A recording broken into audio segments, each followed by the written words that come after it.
저는 자유와 혁신의 정책의장 강익현입니다. 국가기관에서 정보분석관으로 30년을 근무했습니다. 특히 국가와 민족을 위해서 일하는 것을 늘 강조하는 기관이었고 그 습성은 관성이 되어 지금도 여전히 남아 있습니다. 전직 정보분석관으로서의 경험과 양심을 걸고 여러분께 감히 말씀드립니다. 어제 아침 핸드폰으로 통화하면서 당사로 오는 길에 건널목을 건널 때 경찰에 의해 핸드폰부터 빼앗긴 채 압수수색을 당했습니다.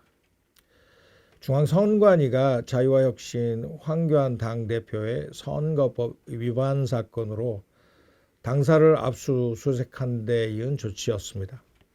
선관위 고발 내용은 황교안 당대표가 시민단체 부정선거 부패 방지대 즉 부방대 조직을 지난 6.3 대선에 이용 선거법을 위반했다는 것입니다. 6월 3일 대선 당시 부방대 참관인들 뿐만 아니라 일반 시민들이 투개표 과정에서 발견한 문제점 106개를 황교안 대선 캠프에 제보해왔고 이를 유튜브와 페이스북을 통해 국민에게 알렸는데 경찰은 선관위 고발에 따라 이를 범죄 리스트로 영장에 첨부해놓고 수사 중입니다. 시청자 여러분께서도 유튜브 검색란에 6.3 대선 사전투표 부정선거 사례를 입력하시면 지금 당장이라도 볼 수 있는 내용입니다. 자, 여기서 웃지 못할 일은 선관위의 모토가 공명선거입니다. 부방대가 추구하는 목표도 공명선거입니다. 그런데 선관위가 부방대를 고발했습니다. 그러면 고발한 선관위가 잘못했거나 부방대가 잘못했거나 둘 중 하나일 것입니다. 선관위는 공공기관이고 부방대는 시민단체입니다. 비교를 해보면 될 일입니다. 공공기관은 공정성과 도덕성이 생명이라 할 수 있습니다. 그런데 선관위는 국민의 혈세로 3천여 명 전 직원을 대상으로 선거 업무와 관련해 민형사상 소송을 당할 경우 변호사비 등을 대주는 책임보험을 현대화재에 들어놓고 있습니다. 2021년 이후부터 이 계약을 해마다 갱신해 왔습니다. 우리나라 어느 부처도 어느 공무원도 업무와 관련해 민형사상 소송을 당했을 때 변호사비를 대주는 사례는 없습니다. 생업에 바쁜 우리 국민의 대다수는 선관위의 이런 후한무치한 작태를 모릅니다. 감사원은 2024년 4월 지난 2013년 이후부터 실시된 선관위 직원 채용 과정에서 모두 1200여 건의 규정 위반을 확인했다고 밝힌 바 있습니다. 지난 10년간만 조사했는데도 선관위 직원 수가 3,000명인데 채용 규정 위반이 1200여 건이면 이건 복마전 수준입니다. 그럼에도 선관위는 헌법기관 임내하면서 헌법재판소로부터 지난 2월 감사원이 헌법상 독립기관인 중앙선관위를 직무감사한 것은 위헌이며 위법하다고 결정을 내림으로써 감사원 감사도 안 받는 기관이 되었습니다. 이때 판결을 내린 헌법재판관 8명 중 6명이 법원 판사 시절 지역선거관리위원장을 겸직했던 것으로 드러났습니다. 지역선관위원장들은 일반 공무원의 직책 수당과는 별도로 중앙선관위 위원 수당에 관한 규칙에 따라 선관위로부터 매월 200만 원이 넘는 공명선거 추진 활동 수당과 안건별 10만 원의 안건 검토 수당을 받았으니 선관위가 사법부고 사법부가 선관위라 해도 과언이 아닙니다. 자, 그럼 누굴 믿으시겠습니까? 국민의 혈세로 소송 대비 보험을 둔 조직과 자신의 시간과 돈을 들여가며 활동하는 시민단체 중 말입니다. 아빠 찬스를 밥 먹듯 쓰는 채용비리 조직과 아무런 대가를 바라지 않고 선거 부정을 밝히겠다고 나선 단체와 도덕적으로 어느 누가 깨끗하고 우위에 있는지는 물어보나 마나입니다.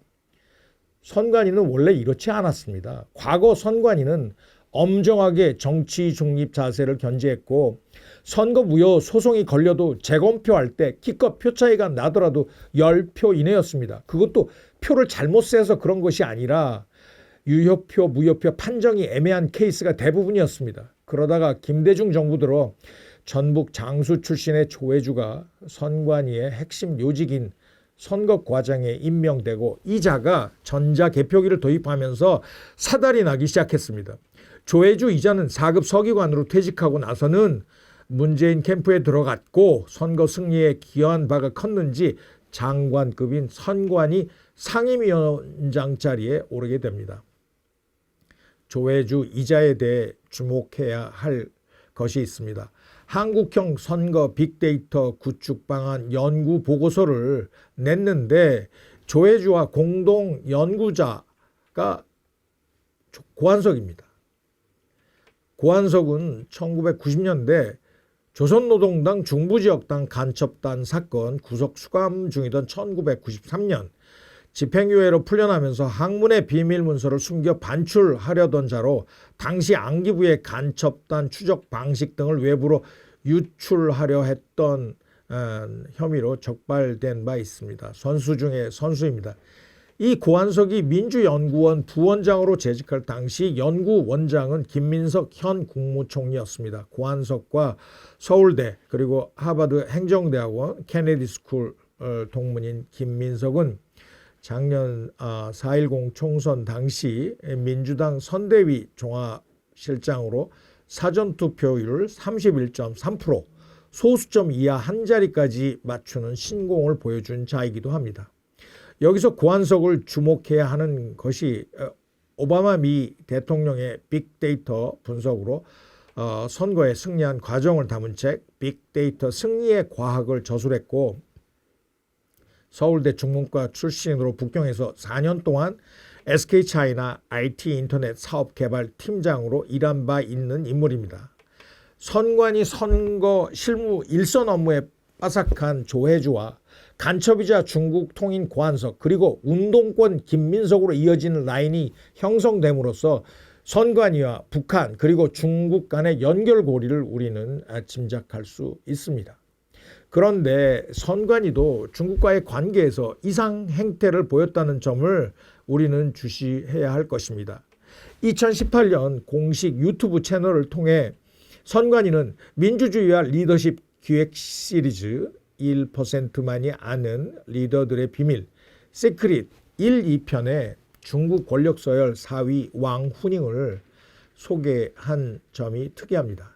왕후닝은 국내에서 생소한 인물로 중국의 해외 영향력 확대 공작을 총괄하는 통일전선 공작 소조 조장입니다. 국내에서 활동 중인 중국 통전부 소속 요원이 자기 보스인 왕후닝에게 잘 보이기 위해 또 이 정도로 한국의 선관위를 자기 마음대로 조종하고 있다는 점을 가시하기 위해 그랬을 가능성이 높습니다. 물론 이로 인해 무리가 빚어지자 선관위는 해당 유튜브를 없앴습니다. 이렇게 도덕적으로도 하자가 있고 중국과 북한 그리고 운동권 커넥션을 가진 선관위는 선거관리 업무도 엉망으로 하게 됩니다. 2020년 치러진 4.15 총선부터 사전투표와 당일투표 결과가 어그러지기 시작했습니다. 선관위는 아무 문제 없음을 강변하고 있으나 문제가 많은 사전투표 시스템을 일반 유권자들이 모르게 왜곡하고 있습니다. 사전투표 관련 기본적인 질문 하나 드립니다. 여러분께서는 사전투표함 재질이 뭐라고 생각하십니까? 플라스틱 통이요? 아닙니다. 플라스틱 통 투표함은 겉만 그렇고 실제적으로는 군청색 두꺼운 헝겊 천으로 만든 자루, 파우치 형태입니다. 투표함 뚜껑만 플라스틱입니다. 자루가 안 세워지니까 투표함 받침대라는 플라스틱 통 안에 자루를 넣고 플라스틱 뚜껑을 걸쳐놨습니다. 선관위는 이송 편의를 위해 헝겊자루 형태로 만들었다고 합니다. 그럼 당일 투표도 다를 이유가 없는데 당일 투표함은 헝겊자루가 아닌 플라스틱 투표함 그대로입니다. 우리나라 유권자들의 상당수가 이 점을 모르고 있습니다. 왜 이럴까요? 제가 20년 전 짐바브웨에서 근무할 당시 독재자 무가베의 선거 부정을 막기 위해 선거 감시단으로 활동한 바 있습니다만 이때 짐바브웨 투표함은 반투명 플라스틱이라서 투표함 반입 시 빈통인지 확인이 가능했습니다. 우리나라 헝거 파우치는 반입 시 그 안에 뭐가 들어있는지 아무도 모릅니다. 왜 헝거빌까요? 그러면 여러분 영화에서 나오는 도둑놈들이 플라스틱 통을 들고 물건 훔치러 다니는 것 보셨습니까? 왜 헝거빌까요? 여러분은 영화에 나오는 도둑놈들이 플라스틱 통을 들고 물건 훔치러 다니는 것 보셨습니까? 주로 자루를 갖고 다니지 않나요?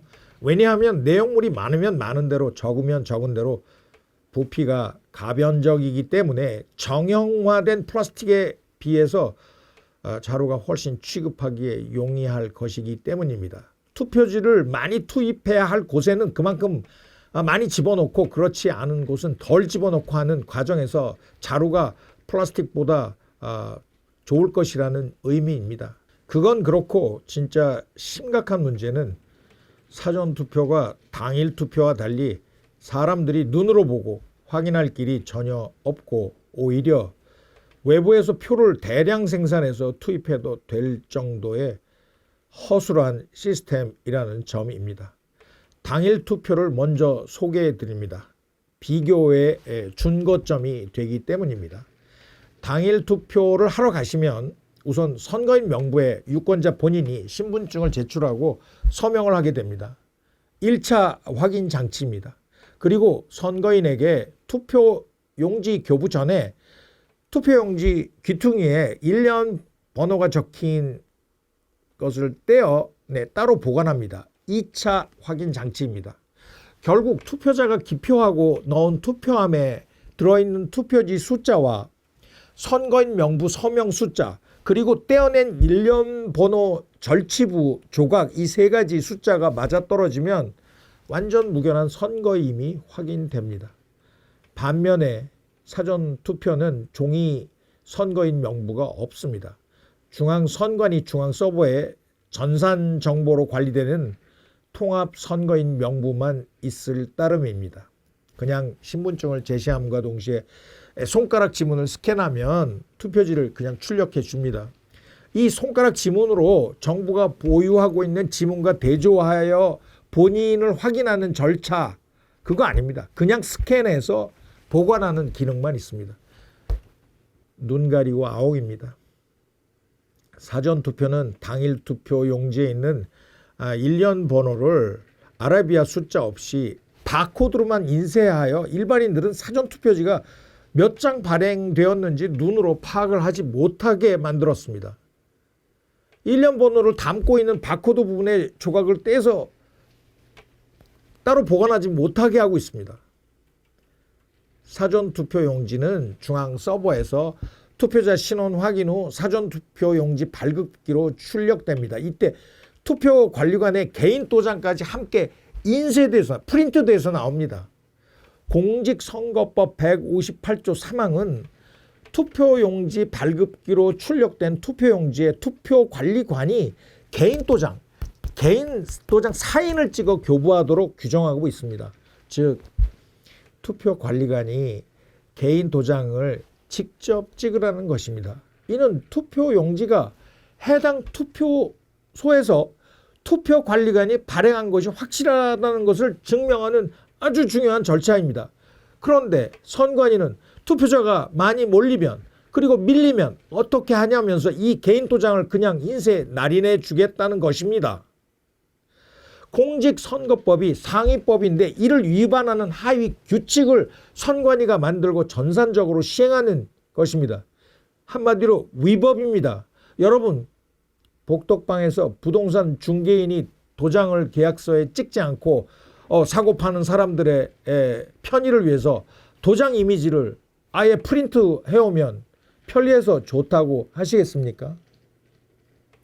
국정원은 2년 전이 2023년 선관위 시스템 보안 점검 결과 선관위의 내부 시스템에 침투하여 사전투표 용지에 날인되는 선관위 청인, 선관위 전체 조직을 대표하는 선관위 청인과 투표소에서 투표 관리관이 사용하는 개인 도장 이미지 파일을 절취해낼 수 있었고 실제 사전투표 용지를 무단으로 인쇄 가능하다는 점을 확인했다고 공식 발표했습니다. 이게 얼마나 무시무시한 얘기입니까? 사전투표 용지를 무한 카피해서 가짜 투표지를 만들 수 있다는 얘기입니다. 이건 한마디로 외부에서 얼마든지 가짜표를 만들어와 집어넣으려 할 때 당일 투표는 짜맞추기가 어려운 반면에 사전투표는 식은죽 먹기입니다. 투표관리관의 개인 도장 직접 날인도 안 해도 되고 투표용지 일련 번호 조각도 떼어내지 않고 종이 선거인 명부 서명도 없고 투표함 안에 들어있는 투표수 탈락 그거 하나로 이 투표수가 과연 맞는지 일반인들이 눈으로 확인해보고 대조해볼 대상이 없습니다. 선관위는 걱정 말라며 전산 서버 안에 다 들어있다고 하는데 선관위는 이제까지 전산 서버를 깐 적은 한 번도 없습니다. 상황이 이렇다 보니 어쩌겠습니까? 사전투표 시 시민들은 참관 활동을 통해 개수기를 딸깍거리면서 투표소에 들어오는 사람 수를 직접 셉니다. 그리고는 선관위 컴퓨터 모니터에 떠오른 숫자와 비교합니다. 그 숫자 갭이 상당한 곳을 중심으로 공표가 되었습니다. 이러한 차이를 담은 황교안 대표의 페이스북이 선관위 고발 영장의 범죄 리스트에 포함되어 있는 것입니다.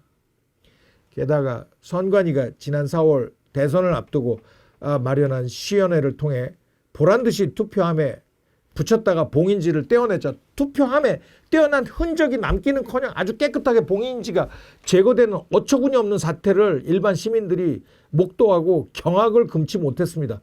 치킨박스 봉인지보다 못합니다.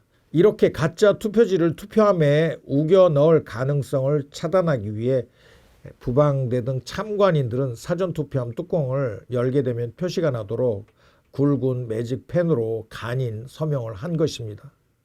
참관인들이 얼마나 기특합니까? 투표함을 확실히 지키겠다고 저러는데 선관위는 격려해야 하지 않나요? 대신에 선관위는 재물 손괴죄 운운하면서 참관인들에게 경고장을 모두 날리는 수고를 마다하지 않았습니다. 어처구니가 없을 뿐입니다.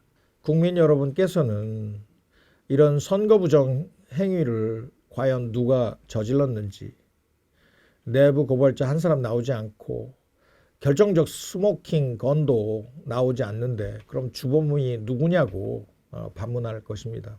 작년 12월 3일 윤석열 대통령은 선거 조작을 밝힐 목적으로 계엄을 선포했고 국회보다 선관위에 더 많은 계엄군을 보냈습니다. 오죽하면 국가 지도자가 극약 처방인 계엄령을 통해 선관위 서버 자료를 확보하려고 했겠습니까? 국가의 최고급 정보를 접하는 윤석열 대통령은 반국가 세력이 벌이는 부정선거 사태의 심각성을 간파하고 계엄을 결행한 것입니다. 그런데 계엄군으로 선관위에 파견된 방첩사 박태주 대령은 비상계엄 당시 서버 데이터 확보 지시 등이 위법하다면서 계엄이라고 해도 민간시설에 군인이 들어가는 게 맞느냐 이런 이의제기를 했다고 증언했습니다. 박태주는 군인 그것도 방첩사 대령이 명령에 불복하고 선관위를 민간위원회로 간주하는 등 일반 사병보다 못한 상식 이하의 짓거리를 함으로써 계엄을 통해 선거 조작 증거를 확보할 수 있는 천금 같은 기회를 놓쳤던 것으로 보입니다.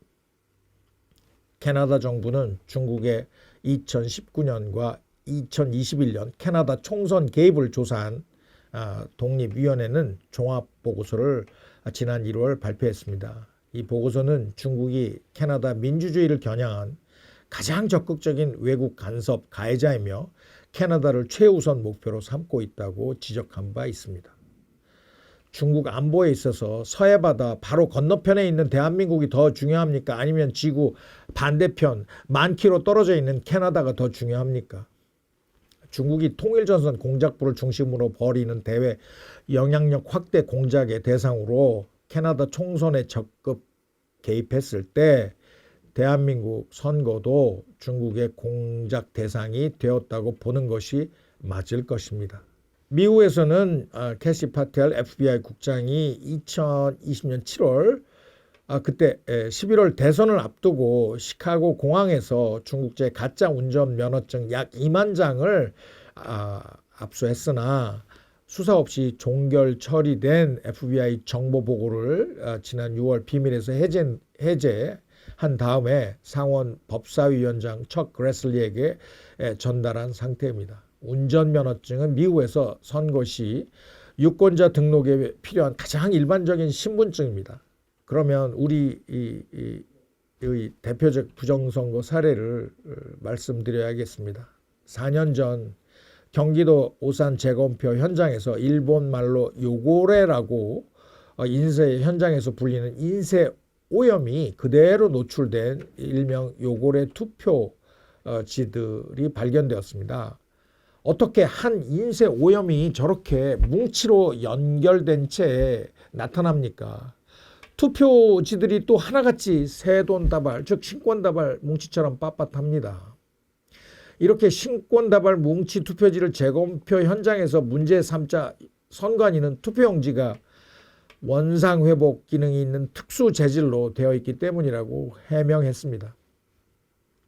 선관위는 이를 홍보하기 위해서 오상진 아나운서를 섭외해서 영상까지 제작하며 사실처럼 공표하기도 했으나 이에 경악한 젊은이들로부터 악플 테러에 시달려야 했습니다. 세상에 없는 노벨상 받을 종이라는 조롱과 함께 형상기억종이라는 용어가 널리 퍼졌습니다. 유권자들이 일단 투표지를 접어서 투표함에 넣게 되어 있고 투표함에서 이리저리 눌리고 투표지 뭉치가 그러면 불규칙하게 부풀어 오르지 반듯할 리가 없습니다. 이 신권다발 뭉치 투표지는 재검표 현장 박스마다 젤비하고 개표 현장에도 단골로 등장하고 있음에도 어느 누구 하나 문제 제기를 하지 않고 있습니다. 소위 레거시 언론은 부정선거는 007 같은 첩보 영화에서나 가능하다는 선관위 직원들의 말이나 앵무새처럼 전달하고 정작 재검표 현장에는 나타나지도 않고 부정선거 문제를 그저 음모론으로 치부하고 마는 기막힌 현실입니다. 민노총사나 언론도조 소속 기자들이 대부분을 차지하는 언론계는 부정선거 문제를 못 본 채 하고 종편에 수천억을 투자한 메이저 신문사들은 사주들부터가 부정선거 문제를 터부시하고 다루지 않고 있습니다. 자유와 혁신은 그리고 황교안 당대표는 언론이 철저히 외면하고 국내 여야를 막론하고 거의 모든 정당과 국회의원들이 오불관원으로 대하는 부정선거 문제와 외롭게 싸우고 있습니다. 선거를 하면 뭐합니까? 어차피 사전에 짜고 치는 그 비율대로 선거 결과가 나올 텐데요. 부정선거 문제가 해결되지 않고는 우리나라 자유민주주의는 죽어있는 상태라고 말할 수 있습니다. 경찰은 선관위의 말도 안 되는 고발임에도 불구하고 누구의 입김이 작용했는지 저를 길거리에서 경찰 3명이 에워싸고 핸드폰을 빼앗을 정도로 광적으로 수사하고 있습니다. 부정선거, 즉 선거 조작으로 당선된 이재명이 재발이 저렸는지 부정선거 척결을 제1 모토로 삼고 있는 진성 우파 정당 자유와 혁신을 탄압하고 있습니다. 자유와 혁신은 이 같은 경찰 수사에 맞서 황교안 당대표를 중심으로 벌이고 있는 부정선거 척결 문제를 대대적으로 공론화하고자 합니다. 추후 유튜브 라이브 방송을 통해 전 국민이 부정선거 문제를 본격적으로 다루는 공청회를 개최하고자 합니다. 여러분이 전국 어느 곳에 계시든 접속을 하여 그 숫자가 100만 명이 되고 1000만 명이 될 때 이재명을 퇴진시킬 수 있고 현재 가짜 국회의원들이 장악하고 있는 이 어처구니 없는 상황을 타개할 수 있습니다. 여러분의 열렬한 성원과 적극적인 참여를 정중히 요청드립니다. 감사합니다.